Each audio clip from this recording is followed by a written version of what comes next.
নমস্কার বন্ধুরা, the cooking স্টুডিওতে আপনাদের স্বাগত। আমি আগেও আপনাদের সঙ্গে দই ভিন্ডি রেসিপি শেয়ার করেছিলাম। সেই একই প্রসেসে আজ আমি দই পটল বানিয়ে দেখাবো, খুবই সহজ পদ্ধতিতে।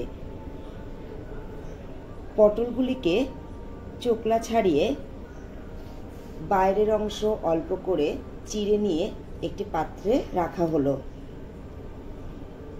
এরপর পটলগুলিকে ভালো করে ধুয়ে নিলাম। লবণ হলুদ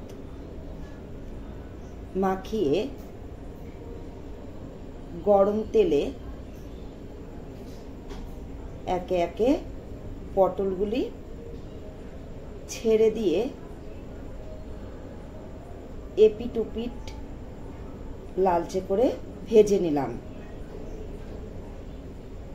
একটা বাটিতে 100 গ্রামের মতো টক দই নিয়ে লবণ চিনি দিয়ে ভালো করে ফেটিয়ে নিলাম।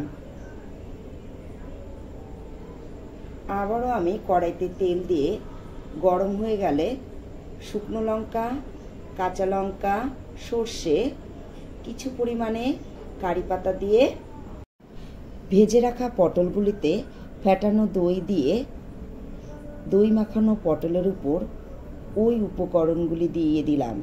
তৈরি হয়ে গেল আমার ইউনিক স্টাইলের দই পটল।